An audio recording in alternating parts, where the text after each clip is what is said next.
Hi friends, అందరికీ నమస్తే. Welcome to Nani logs. ఈరోజు వీడియో వచ్చి సింపుల్గా 2 నిమిషాలల్లో మనం బ్రేక్ఫాస్ట్ అయితే చేసుకోవచ్చు. ఇంట్లో ఉన్న వాటితోనే 2 నిమిషాలు చాలా హెల్దీ అన్నమాట. తొందరగా అయిపోద్ది ఈ బ్రేక్ఫాస్ట్. ఎవరైనా ఇంటికి గెస్టులు వచ్చినా కానీ అడావులు లేకుండా చేయొచ్చు. ఇప్పుడు మనము ఈ బ్రేక్ఫాస్ట్ చేసుకోవడానికి కావాల్సినవి బౌల్ తీసుకొని దాంట్లో ఒక కప్పు గోధుమ పిండి తీసుకోవాలి. తర్వాత సన్నగా తరిగి పెట్టుకున్న ఆనియన్స్ ముక్కలు, పచ్చిమిరపకాయ ముక్కలు, కరివేపాకు, కొంచెం కొత్తిమీర,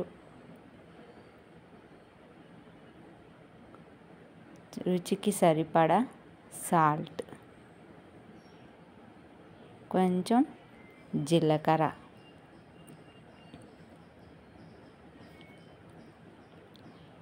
ఇవన్నీ వేసుకున్న తర్వాత వీటిని బాగా మిక్స్ చేసుకోవాలి, అంటే బాగా కలుపుకోవాలి.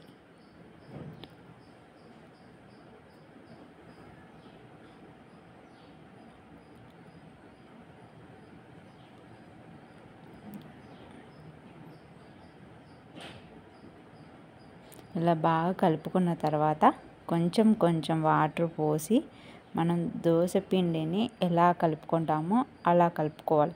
మరీ తిక్కుగా కలుపుకోకుండా, మరీ పల్చగా కలుపుకోకుండా మీడియంలో కలుపుకోవాలి.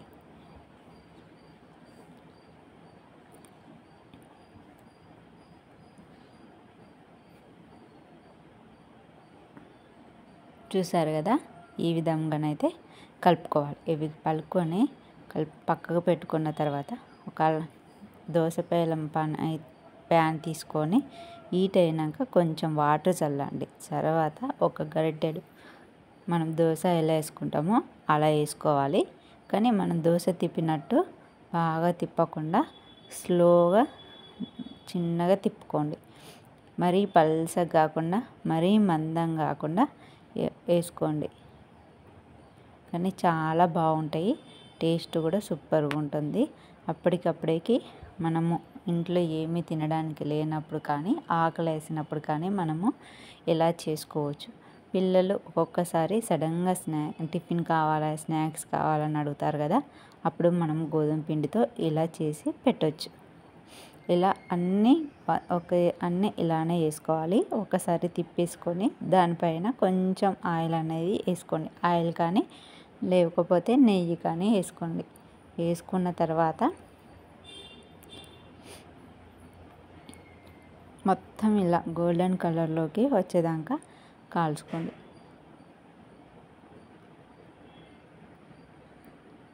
చూసారు కదా, ఇది మొత్తం అయితే మంచిగా కాలింది.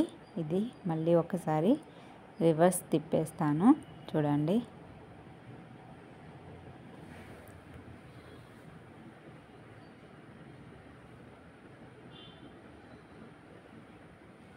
చూసారు కదా, ఇప్పుడు మనము ఒక ప్లేట్లోకి తీసుకుందాం. మళ్ళీ అన్నీ ఈ విధంగానే వేసుకోండి. దీన్ని టమాటా చట్నీ కానీ, అల్లం చట్నీ కానీ, లేకపోతే ఆవకాయ చట్నీతోనైనా చాలా బాగుంటుంది. నేనైతే ఈ దోశనైతే ఆవకాయ చట్నీతోనే తింటాను, చాలా బాగుంటుంది. మా ఇంట్లో పిల్లలకు కూడా ఆవకాయతోనంటేనే ఇష్టం అన్నమాట. రీసెంట్గా పెట్టిన ఆవకాయ చట్నీ చాలా బాగుంటుంది కదా. కొత్త చట్నీతో ఈ దోశలు తింటే సూపర్ అదుర్స్ అన్నమాట. మీరు కూడా ఒక్కసారి ట్రై చేసి ఎలా వచ్చిందో నాకైతే కామెంట్ చేయండి. అలానే చిన్న రిక్వెస్ట్, ఈ వీడియో కనుక నచ్చినట్లయితే ఒక్క లైక్ ఇవ్వండి.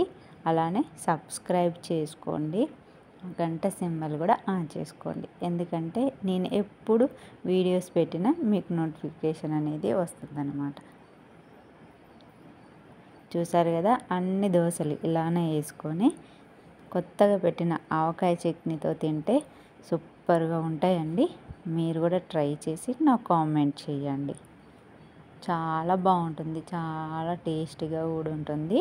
ఇంట్లో దోశ పిండి కానీ, ఇడ్లీ పిండి కానీ, ఏ పిండి లేనప్పుడు మనం ఇంట్లో గోధుమ పిండి ఉంటే చాలు. అప్పటికప్పుడు ఇలా వేసుకొని అయితే మంచిగా ఈజీగా చేసుకొని తినొచ్చు.